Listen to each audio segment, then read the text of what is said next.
कैसे हैं आप सभी लोग। तो फिर से हम मिलते हैं अपने नए वीडियो में, जिसमें हम पेंटालिकम्स की तरफ से मैं और नीतीश आज बात करेंगे कि आंसर राइटिंग क्या है और किस तरह से इफेक्टिव आंसर राइटिंग करें। तो ये है हमारा यूट्यूब चैनल, आप जाके सब्सक्राइब कीजिए और आपको नए नए वीडियोस देखने को मिलेंगे।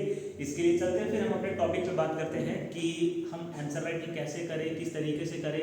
हम ये वीडियो को दो फेज में डालेंगे। जो हमारा फेज 1 होगा, हम कैसे बीए के पेपर्स लिखे, जहाँ बीए ले ले, बीकॉम ले ले, बीसीए ले ले, आप जो आपके प्रायर पेपर्स होते हैं जो भी किसी प्रोफेशनल कोर्स के पहले, वो हम कैसे लिखे। उसके बाद हम स्पेसिफिक बात करेंगे कि लॉज के जो पेपर होते हैं, लॉ के पेपर हैं, उसको हम कैसे डिस्कस करें। तो चलिए हम देखते हैं यहाँ पे आंसर राइटिंग वाली वीडियो को। तो होप आप सभी लोग सब्सक्राइब कीजिएगा। For that's I will be must grateful to you all guys. ठीक है, तो हम सबसे पहले बात करते हैं। देखिए, हमारा जो मेन कोर्स होता है, हम जिस कॉलेज में पढ़ रहे हैं वो है हमारा एएलसी में। हम लोग जितने भी जो लॉ के स्टूडेंट्स हैं वो बीए एलएलबी परस्यू कर रहे हैं। ठीक है, ये दो पार्ट में होता है, बीए प्लस एलएलबी। ठीक है, तो बीए के जो होते हैं वो प्री पेपर्स कहते हैं उसको हम। ठीक है, और जो एलएलबी है उसको हम लॉ के पेपर्स कहते हैं।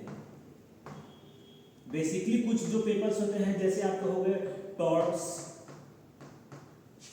ह्यूमन राइट्स,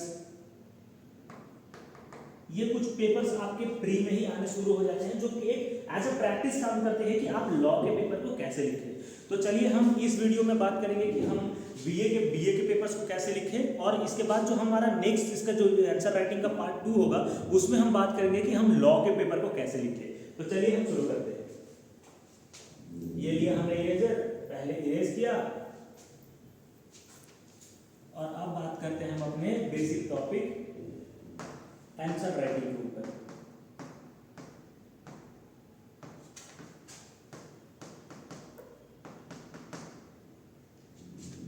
तो गाइस, सबसे पहले एक इंपॉर्टेंट बात है वो जान लीजिए कि जो आंसर राइटिंग है वो एक बहुत बेसिक चीज है, जिसकी वजह से आप जितना अच्छा लिखिएगा, जितना आपका वेल मैनर्ड आंसर होगा, जितना आपका कहते हैं ना कि एक रूम अच्छा दिखने के लिए उसका रूम का सजावट अच्छा होना चाहिए, उसका पेंट अच्छा होना चाहिए, वैसे ही एक कॉपी को अच्छा दिखने के लिए जो आंसर होता है उसको एक प्रॉपर फॉर्मेट में, प्रॉपर कंटेंट में और प्रॉपर तरीके से लिखना होता है। ठीक है, तो बेसिकली हम देखते हैं कुछ जनरल रूल्स, जैसे कि पेन्स आप कौन कौन यूज कर सकते हैं। तो पेन आप जनरली ब्लू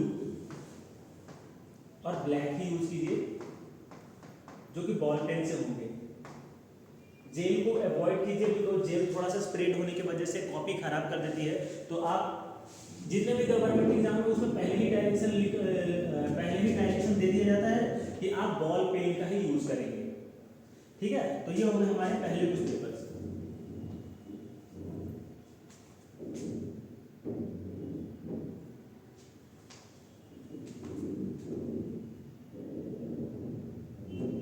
ठीक है, तो अभी हम देखते हैं कि हम अपना आंसर राइटिंग बीए का कैसे करेंगे। बीए हो गया, बीसीए हो गया, बीकॉम हो गया। ठीक है, इसका हम आंसर राइटिंग कैसे करेंगे।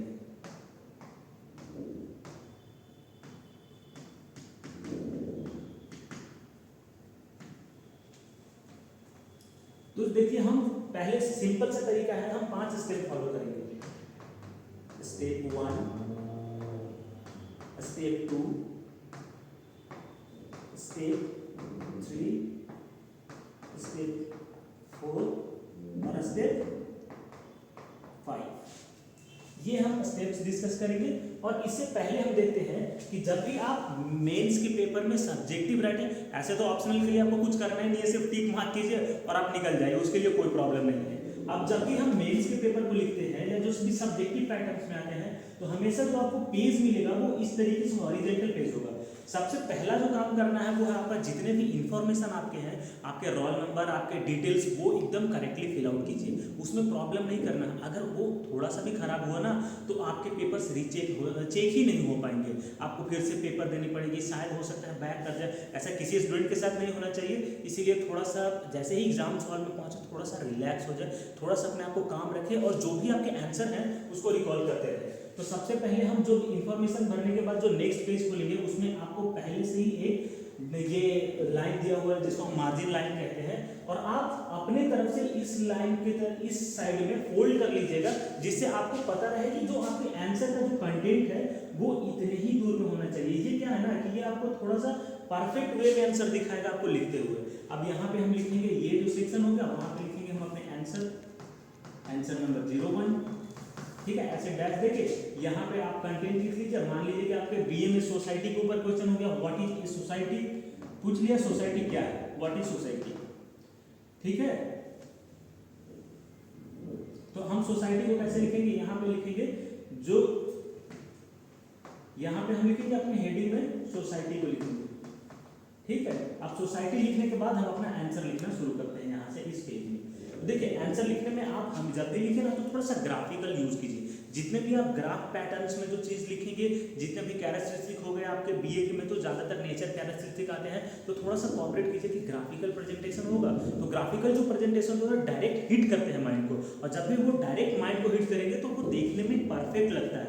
आपके आंसर राइटिंग में जो एक ब्यूटीनेस आता है ना, जिसको कहते हैं कि आप सोल कह लीजिए, आपके आंसर राइटिंग का वो होता है आपका ग्राफिकल रिप्रेजेंटेशन। तो सबसे पहले हम क्या लिखेंगे, अपना जो स्टेप 1 है आंसर राइटिंग का, उसमें हम इंट्रोडक्शन लिखेंगे,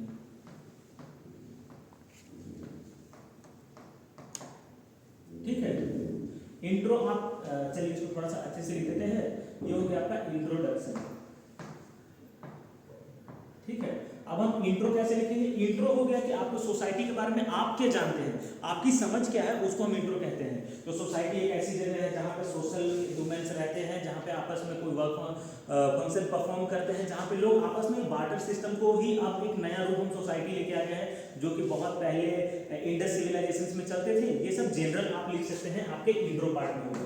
फिर जो स्टेप 2 में होगा आप डेफिनेशंस लिखेंगे।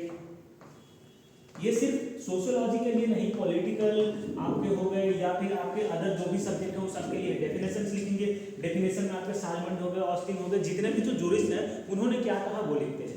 फिर जो स्टेप 3 है, स्टेप 3 में आपको क्या करना है कि ये दोनों आप लिखेंगे, और जब भी लिखेंगे तो एक लाइन या 2 लाइन का इसमें गैप छोड़ दिया,